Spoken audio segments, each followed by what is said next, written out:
Hello student, आइए आज discuss करते हैं फंडामेंटल यूनिट ऑफ लाइफ, जिसमें सेल के बारे में पढ़े थे।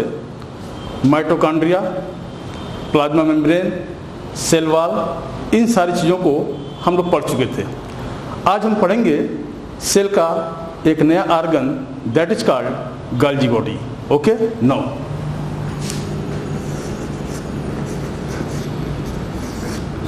Golgi body. Golgi body.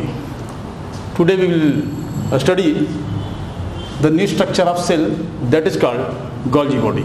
Okay. First of all, we will see the name of the scientist who observed Golgi body first time. That is George. Observed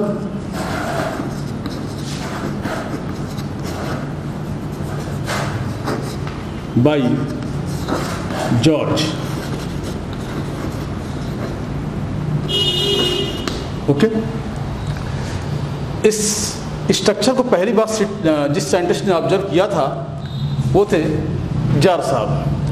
लेकिन इस argon का जो मॉर्फोलॉजिकल स्ट्रक्चर है, इसको डिस्क्राइब किया था कैमिलो गोल्जी ने। तो हम बात करेंगे morphological structure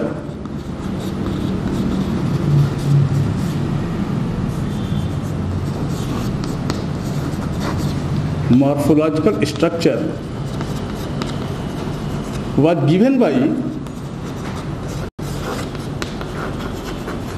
Camillo Golgi.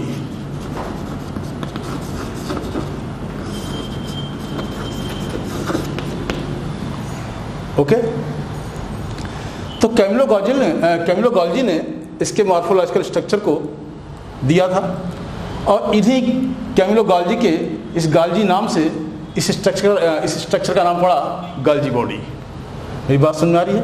Camillo Golgi ने इस जो स्ट्रक्चर है, ये जो आर्गन है, इसके स्ट्रक्चर, मॉर्फोलॉजिकल स्ट्रक्चर को दिया था, और इन्हीं के नाम पर इस स्ट्रक्चर का नाम पड़ा गोल्जी बॉडी।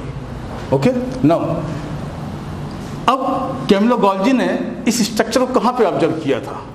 क्वेश्चन ये उठा कि जो गोल्जी साहब ने इस स्ट्रक्चर को ऑब्जर्व किया, मॉर्फोलॉजिकल स्ट्रक्चर को दिया, तो इन्होंने इसके मॉर्फोलॉजिकल स्ट्रक्चर को कहाँ पर देखा था? तो कैमिलो गोल्जी ने इस गोल्जी बॉडी को सबसे पहली बार कैट की जो नर्व सेल है उसमें इसको ऑब्जर्व किया था। ऑब्जर्व इन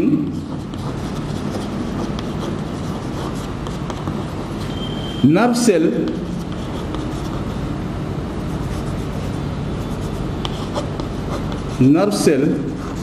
इन कैट। ओके, तो जिस साइंटिस्ट ने इसको ऑब्जर्व किया था वो थे जार साहब।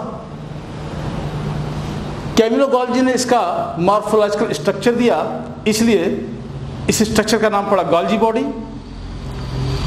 और कैमिलो गोल्जी ने इसको ऑब्जर्व किया था कैट की नर्व सेल में।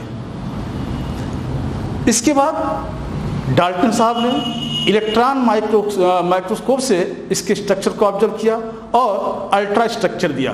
तो जो अल्ट्रा स्ट्रक्चर था ये दिया गया डाल्टन साहब के द्वारा। अल्ट्रा स्ट्रक्चर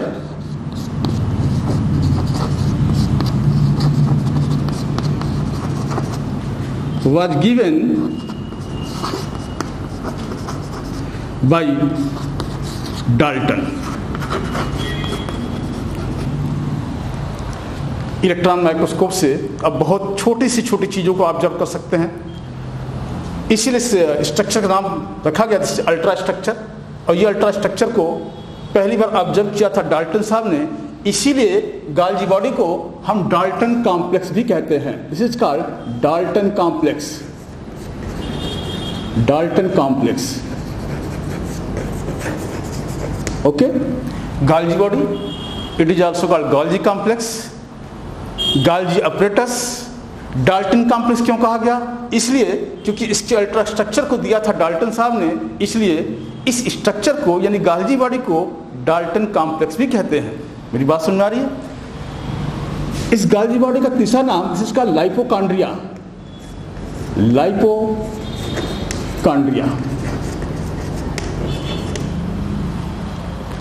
तो there are different types of name of one structure: Golgi body, Golgi apparatus, Golgi complex, Dalton complex and lipochondria. Plant cell में इस Golgi बॉडी को हम कहते हैं dictyosome. Dictyosome in plant cell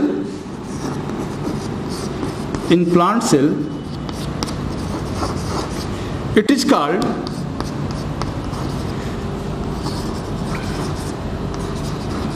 dictyosome.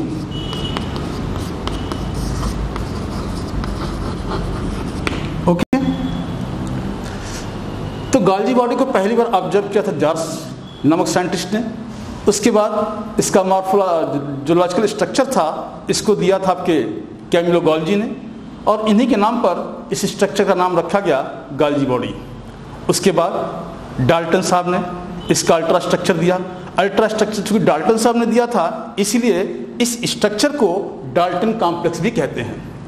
It is also called लाइपोकॉन्ड्रिया, यानी एक ही structure कई नाम है। Golgi बॉडी कह लीजिए आप, Golgi apparatus कह लीजिए, Golgi कॉम्प्लेक्स कह लीजिए, डाल्टन कॉम्प्लेक्स कह लीजिए, लाइपोकॉन्ड्रिया कह लीजिए, या डिक्टियोसोम कह लीजिए। लेकिन डिक्टियोसोम इसको हम कब कहेंगे? जब ये प्लांट सेल के अंदर होगा। प्लांट सेल के अंदर इसी स्ट्रक्चर को हम डिक्टियोसोम कहते हैं, और एनिमल सेल के अंदर इसको हम कहते हैं Golgi बॉडी या Golgi apparatus।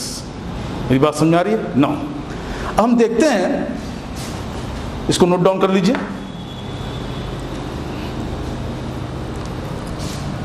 इरेज करते हैं? नो। अब हम बात करेंगे इसकी साइज, इसकी शेप और इसके नंबर ऑफ पोजीशन के बारे में। पहले बात करते हैं साइज के बारे में। ये जो सेल का ऑर्गन है Golgi बॉडी, इसका साइज क्या है? इसकी जो साइज है वो डिपेंड करती है अकॉर्डिंग टू सेल। अगर कोई सेल ऐसी है जो किसी सब्सटेंस का सीक्रेशन कर रही है, चाहे वो एंजाइम हो चाहे हार्मोन्स हो, तो जो सीक्रेशन करने वाली सेल होती हैं उसमें इसकी साइज क्या होती है? बड़ी होती है। Larger size in secretory cell. ऐसी सेल जो किसी सब्सटेंस का सीक्रेशन करती हैं, चाहे वो एंजाइम्स हो चाहे हार्मोन्स या कोई और सब्सटेंस का सीक्रेशन करती हैं, तो उस सेल के अंदर जो Golgi बॉडी है इसकी साइज क्या होगी? बड़ी होगी। फॉर एग्जाम्पल, जैसे आपका लीवर सेल, पैंक्रियाज। आपकी जो लीवर है वो बहुत सारी चीज़ों का सीक्रेशन करती है, बहुत सारे सब्सटेंस का सीक्रेशन करती है। पैंक्रियाज ये भी जो है एंजाइम और हार्मोन्स का सीक्रेशन करती है। तो जितनी सीक्रेशन करने वाली सेल्स हैं उसमें इसकी साइज जो है वो ज़्यादा बड़ी होती है, अधिक बड़ी होती है। और जो सेल ऐसी है जो सीक्रेशन नहीं करती हैं, नॉन सीक्रेटरी सेल हैं, वहाँ पर उस सेल के अंदर इसकी साइज क्या होगी? छोटी होगी। Smaller in size, smaller size in non secretory cell, in non secretory cell.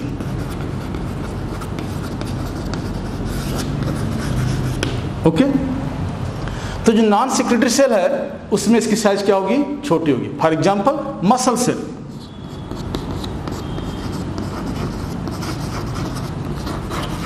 जो अब मसल सेल है आपकी, वो कुछ भी नहीं बनाती है, तो वहाँ पर किसी का सिक्रेशन नहीं करती है, तो वहाँ पर उस सेल के अंदर जो Golgi बॉडी है उसकी साइज छोटी होगी। और ऐसी कोई भी सेल जो किसी सब्सटेंस का सिक्रेशन करती है वहाँ पर इसकी साइज क्या होगी? बड़ी होगी। ओके, नाउ अब हम बात करते हैं नंबर।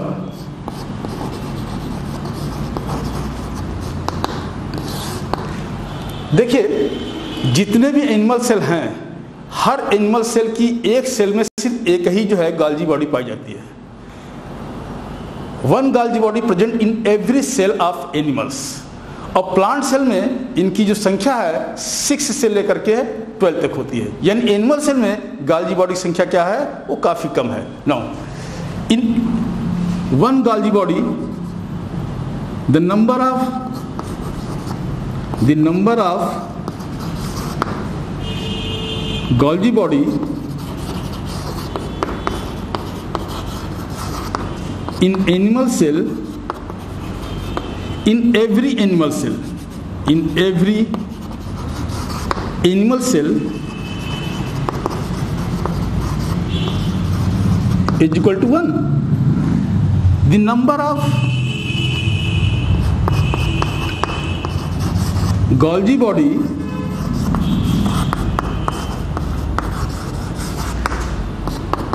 in plant cell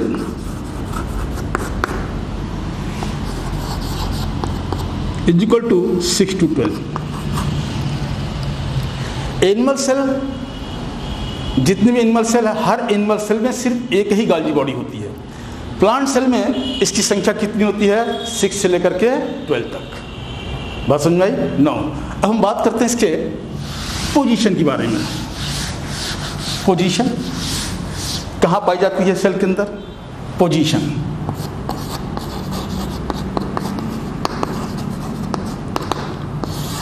अगर हम पोजीशन की बात करें, इन वर्टिब्रेट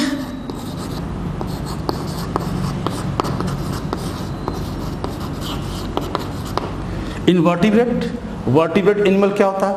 ऐसा एनिमल जिसके पास बैकबोन होती है। जो बैकबोन होती है, this is called vertebral column. तो जिस एनिमल के पास वर्टिब्रल कॉलम यानी बैकबोन होती है, उस एनिमल को हम कहते हैं वर्टिब्रेट। और जिस एनिमल के पास वर्टिब्रल कॉलम, वर्टिब्री या बैकबोन नहीं होती है, उस एनिमल को हम कहते हैं इनवर्टिब्रेट। बात समझ आ रही? तो जो वर्टिब्रेट सेल है, जो वर्टिब्रेट एनिमल हैं, उनके सेल में इसकी पोजीशन जो होती है, यानी जो Golgi बॉडी है, उसकी जो पोजीशन होती है वो पेरी न्यूक्लियर होता है।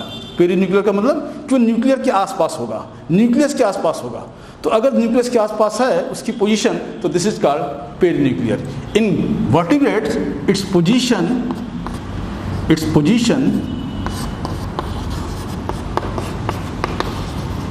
Is peri nuclear.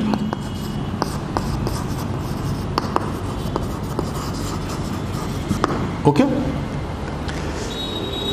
अगर हम इनवर्टिब्रेट और एनिमल सेल की बात करें, तो इनवर्टिब्रेट और जो एनिमल सेल होता है, उसमें Golgi बॉडी जो है पूरे साइटोप्लाज्म में, पूरे प्रोटोप्लाज्म में इसी तरह से स्कैटर्ड होती है, बिखरी होती है, डिफ्यूज होती है। In animal cell, in invertebrate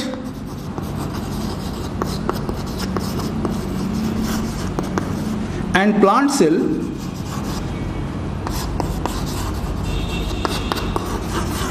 it is diffused.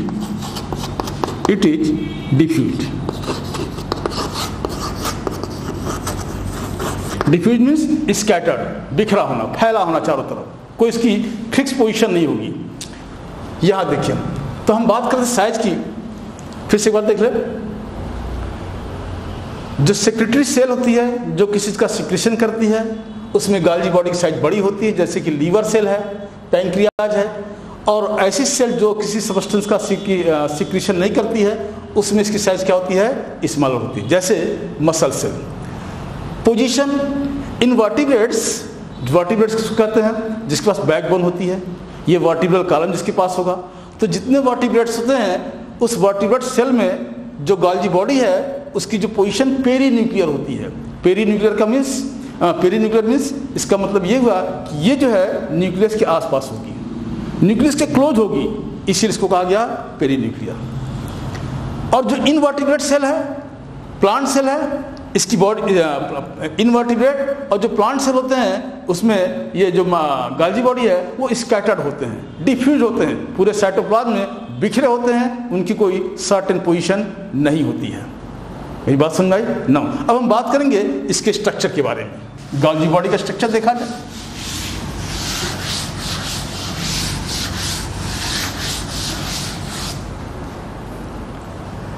Structure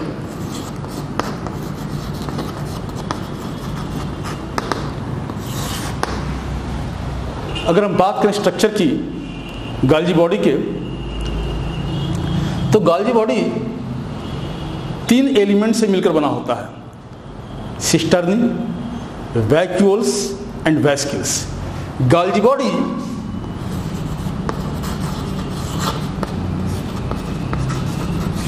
consist of three elements.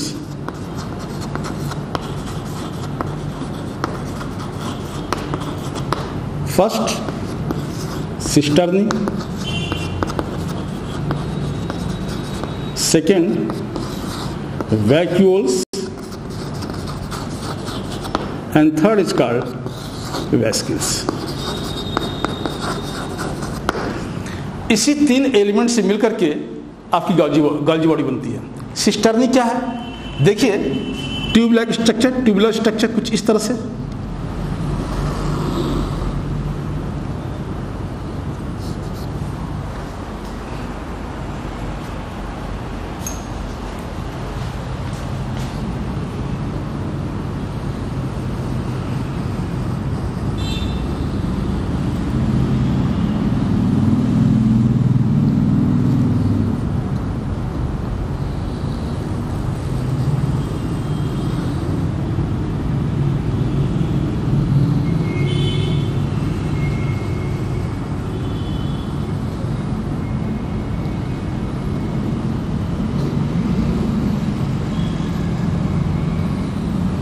this tubular folded structure is called cisternae.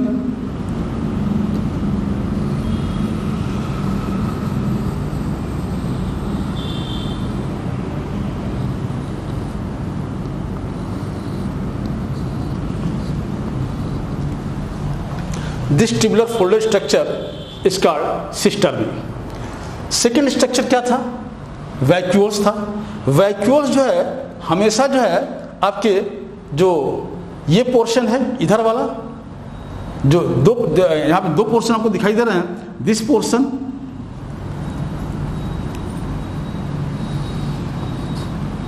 इस कॉनकेव एंड ये जो पोर्शन है जो उभरा हुआ है इस तरह से, अंदर का पोर्शन कॉनकेव और जो बाहर का पोर्शन है वो कहलाता है कॉन्वेक्स पोर्शन।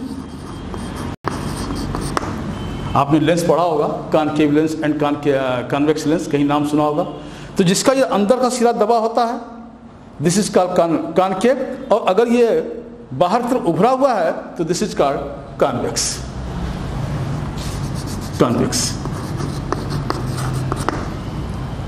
तो जो वैक्यूल जो है वो हमेशा जो है कॉनकेव साइड की तरफ होते हैं, इस तरफ।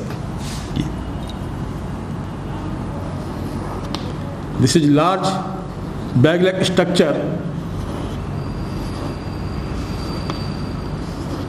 Concave. Third structure is called vesicles. ये जो वेस्टिल है हमेशा जो है कॉन्वेक्स साइड में होता है, इस तरह। and its size is smaller than vacuoles.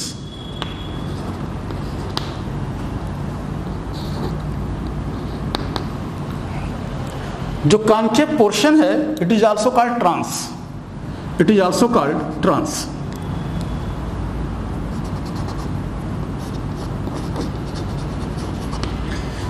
जो कॉन्वेक्स पोर्शन है it is also called cis. मेरी बात समझ आ रही है?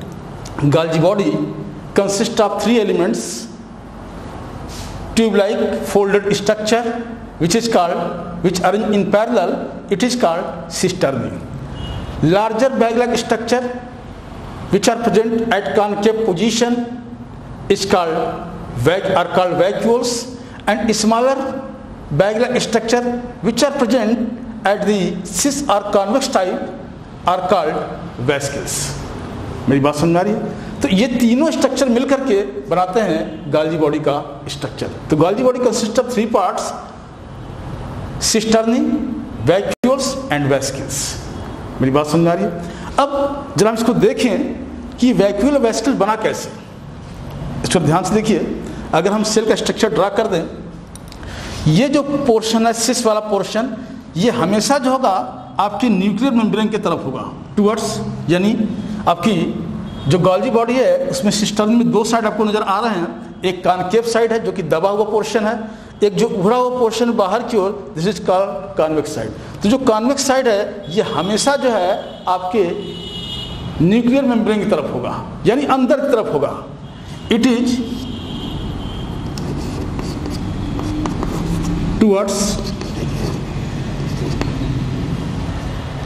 the portion, यहां हम लिख दें इसको convex side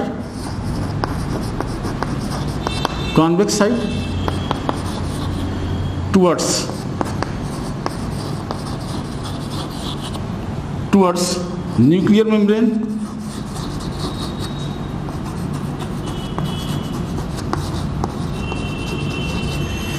और जो कॉन्केव साइड है ये होगा टुवर्ड्स प्लाज्मा मेम्ब्रेन।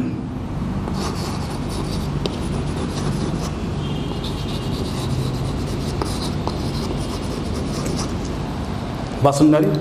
अगर हम गोल्जी बॉडी का स्ट्रक्चर दिखाना है सेल के अंदर तो ये हमको ध्यान रखना है कि जो हम इसका स्ट्रक्चर दिखाएंगे तो ये वाला जो पोर्शन है कॉन्केव पोर्शन है, तो जो कॉन्केव पोर्शन है ये हमेशा जो है प्लाज्मा मेम्ब्रेन की तरफ बनेगा, यानी ये जो पोर्शन है ये प्लाज्मा मेम्ब्रेन के साइड में होना चाहिए और ये जो पोर्शन है ये आपको सेल के अंदर यानी न्यूक्लियस की तरफ होना चाहिए। न्यूक्लियर मेम्ब्रेन की तरफ अगर ये न्यूक्लियर मेम्ब्रेन की तरफ है तो ये कॉन्केव साइड है और जो कॉन्वेक्स साइड जो है वो न्यूक्लियर मेम्ब्रेन की तरफ होता है और जो कॉन्केव साइड है ये होता है आपके प्लाज्मा मेम्ब्रेन की तरफ। बात समझाई? ये वेस्किल कहाँ से आया?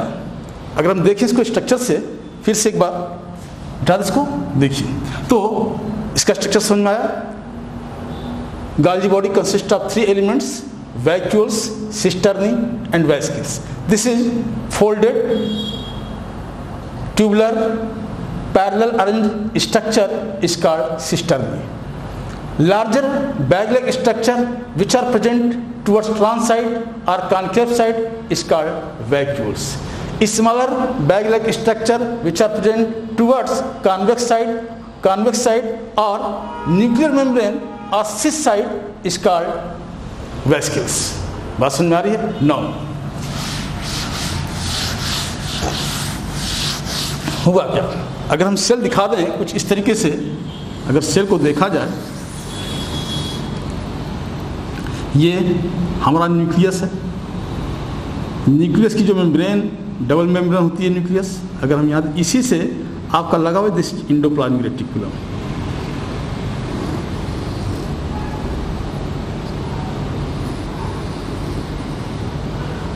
This is endoplasmic reticulum.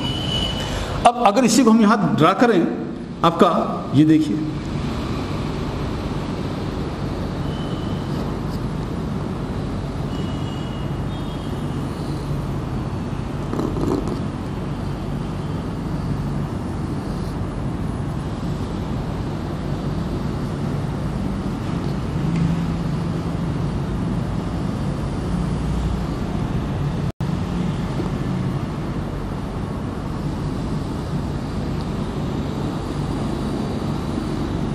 Structure Golgi body. अगर हम यहाँ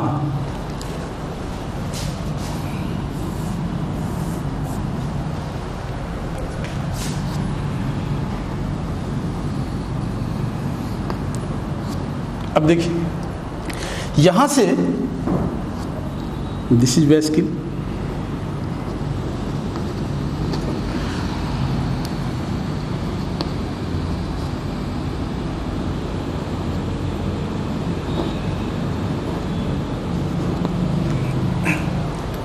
जरा ध्यान से देखिए ये जिसका कॉन्केव पोर्शन कॉन्वेक्स पोर्शन था ये किधर है? आपके न्यूक्लियर मेम्ब्रेन की तरफ, ये न्यूक्लियस की तरफ है और जो कॉन्केव पोर्शन था वो किधर आपका? प्लाज्मा मेम्ब्रेन की तरफ। दिख रहा है आपको? जो कॉन्वेक्स पोर्शन था ये आपके न्यूक्लियस की तरफ है, न्यूक्लियर मेम्ब्रेन की तरफ है और जो कॉन्केव पोर्शन था ये किधर है आपका? प्लाज्मा मेम्ब्रेन की तरफ है। तो जो concave portion this side is also called trans and this side is also called cis. ये जो साइड है इसको हम ट्रांस कहते हैं और ये जो साइड है इसको हम सिस कहते हैं। होता क्या है कि यहाँ पर इस जो इंडोप्लाज्मिक रेटिकुलम है इसमें प्रोटीन का सिंथेसिस होता है। ये प्रोटीन में आता है क्योंकि इंडोप्लाज्मिक रेटिकुलम के सरफेस पर राइबोसोम के पार्टिकल पाए जाते हैं, इसलिए यहाँ प्रोटीन का सिंथेसिस होता है। प्रोटीन यहाँ से बनने के बाद ये वेसिकल के रूप में टूट करके अलग होकर के यहाँ आता है। ध्यान से देखिए ये जो वेसिकल आ रहा है वो इसी आपके इंडोप्लाज्मिक रेटिकुलम से टूट कर आया है, ये जिसमें क्या है? प्रोटीन के मॉलिक्यूल्स है। अब ये जो वैस्किल टूट के यहाँ आ रहा है, यही वैस्किल ये आकर के इससे अटैच हो जाएगा, और जब इसके अंदर जाएगा प्रोटीन, तो प्रोटीन की प्रोसेसिंग होगी, और प्रोसेसिंग होने के बाद वो प्रोटीन जो है वैक्यूल के माध्यम से रिलीज हो जाएगा, और रिलीज होकर के किससे जाकर अटैच हो जाएगा? लाइसोसोम से। मेरी बात समझ आ रही है? ध्यान से समझिए। हमने कहा कि गाल्जी बॉडी में दो पोर्शन दिखाई दे रहे थे उसकी सिस्टर में, जो दबा हुआ पोर्शन था जिसको हम कह रहे थे कॉन्केव पोर्शन, जो उभरा हुआ पोर्शन था जिसको हम कह रहे थे कॉन्वेक्स पोर्शन। तो जो कॉन्वेक्स पोर्शन था वो हमेशा जो है न्यूक्लियर मेम्ब्रेन की तरफ होता है, और जो कॉन्केव पोर्शन होता है वो किधर होता है? प्लाज्मा मेम्ब्रेन की तरफ होता है। और इसी कॉन्केव पोर्शन के नीचे आपको छोटे छोटे वैस्किल नजर आ रहे थे। ये वैस्किल कहाँ से आए थे? इसके अंदर है क्या? तो जरा ध्यान से देखिए, ये जो पोर्शन है ये आपके इस एंडोप्लाज्मिक के टच में है, यानी एंडोप्लाज्मिक रेटिकुलम में प्रोटीन का सिंथेसिस हुआ। एंडोप्लाज्मिक रेटिकुलम प्रोटीन क्यों बना रही है? क्योंकि एंडोप्लाज्मिक रेटिकुलम के सरफेस पर बहुत सारे राइबोसोम के पार्टिकल पाए जाते हैं, और जो राइबोसोम है उसका फंक्शन ही है प्रोटीन का सिंथेसिस करना, प्रोटीन का फॉर्मेशन करना। तो जो राइबोसोम प्रोटीन बनाएगा वो इसके इस ल्यूमेन में आ जाएगा, और इस ल्यूमेन जब आएगा तो ल्यूमेन का जो किनारे वाला पोर्शन है ये एक वैस्किल में फूल जाएगा, और अंत में ये वैस्किल यहाँ से टूट के अलग हो जाएगी, और टूट के अलग होकर के यही वैस्किल जो है आकर के यहाँ इकट्ठा दिखाई दे रही है आपको। यही वैस्किल जो यहाँ से टूटी है वही आकर यहाँ जमा हो रही है, और यही वैस्किल जो यहाँ से टूटी है जब जा करके इस गाल्जी बॉडी से जुड़ेगी, तो गाल्जी बॉडी जुड़ेगी तो ये जो प्रोटीन है वो इस गाल्जी बॉडी के अंदर जाएगा। गाल्जी बॉडी इस प्रोटीन का प्रोसेसिंग करेगा, प्रोसेसिंग करने के बाद इस प्रोटीन को गाल्जी बॉडी जो है फिर वैक्यूल के फॉर्म में, यानी यहाँ पर ये जो पोर्शन है ये इनलार्ज हो जाएगा। क्यों? क्योंकि यहाँ का प्रोटीन कलेक्ट हुआ, और यही यहाँ से टूट जाएगा, और टूट जाएगा तो क्या बन जाएगा? ये वैक्यूल्स। क्या इसके अंदर? प्रोटीन है। अब ये वैक्यूल्स जो बना ये जा करके आपके जो लाइसोसोम्स है या जहां प्रोटीन की आवश्यकता है वहां पर ये जाकर अटैच हो जाएगा। बात समझे? इस तरह से किस तरह से ट्रांसपोर्ट हो रहा है प्रोटीन का, ये आपको समझ में आ रहा है मेरी बात? यहां प्रोटीन बना, कहां बन रहा है प्रोटीन? इस एंडोप्लाज्मिक रेटिकुलम के अंदर, सॉरी इसके सरफेस पर राइबोसोम है, वो प्रोटीन बनाया, प्रोटीन इसके ल्यूमेन में आ गया। ल्यूमेन जब प्रोटीन बढ़ने लगेगा तो प्रोटीन जो है जब इसके कार्ड में पहुंचेगा तो एक वैस्किल रूप में वो फूल जाएगा। वैस्किल में फूलने के बाद ये यहाँ से वैस्किल जो टूट के अलग हो जाएगी, टूट के अलग हो गई, जो वैस्किल यहाँ से टूट के अलग हो रही है वही यहाँ आ रही है, और यही वैस्किल जाके इससे अटैच हो रही है। किससे अटैच हो रही है? गाल्जी बॉडी से। अब जब गाल्जी बॉडी से जब वैस्किल अटैच होगी तो ये प्रोटीन को इसमें ट्रांसफर करेगी। गाल्जी बॉडी के अंदर जो है प्रोटीन की प्रोसेसिंग होगी।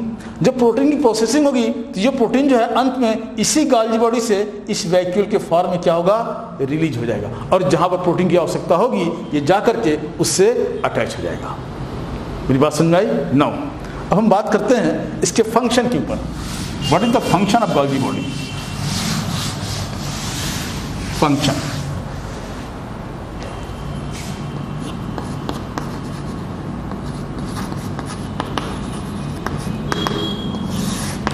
First it is secretary.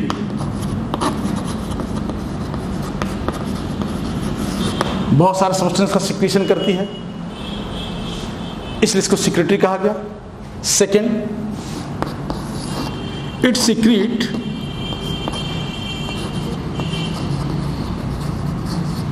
Hormones, hormones का सिक्रीशन करती है। Third, it form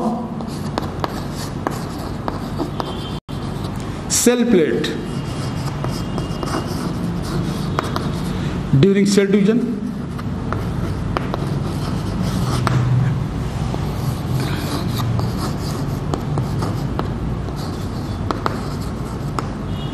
cell division के दौरान ये सेल प्लेट का फॉर्मेशन करती है। जैसे देखिए ये सेल है, अब इस सेल को डिवाइड होना है तो इसके बीच में एक प्लेट बनती है। जब प्लेट बनेगी तो ये सेल दो पार्ट्स में डिवाइड हो जाएगी। तो ये जो प्लेट बन रही है इस प्लेट को कौन बनाता है? Golgi body. बात मेरी समझ में आ रही है? No. Next, fourth, it form function of Golgi body.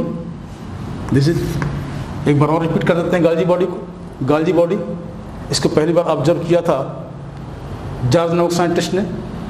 बाद में इसका मॉर्फोलॉजिकल स्ट्रक्चर दिया आपके कैमिलो गोल्जी ने, और उन्हीं के नाम पर इस स्ट्रक्चर का नाम पड़ा गोल्जी बॉडी।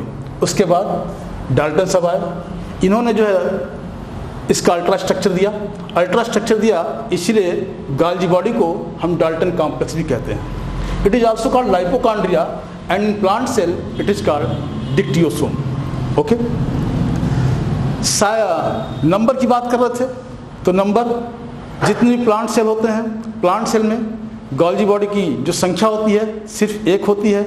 एनिमल सेल में जितनी भी गोल्जी बॉडी होती है, एनिमल सेल में गोल्जी बॉडी संख्या सिर्फ 1, और प्लांट सेल में इसकी संख्या जो है 6 से 12 तक होती है। बात कर रहे थे इसकी साइज की, तो साइज डिपेंड करती है कि किस टाइप की सेल है। अगर सेल सिक्रेटरी है, किसी सब्सटेंस का सिक्रीशन करती है, तो उस सेल के अंदर गोल्जी बॉडी की साइज लार्ज होगी, और ऐसी सेल जिसमें जो किसी सब्सटेंस का सिक्रीशन नहीं करती है, तो ऐसी सेल में गोल्जी बॉडी की साइज क्या होगी, छोटी होगी।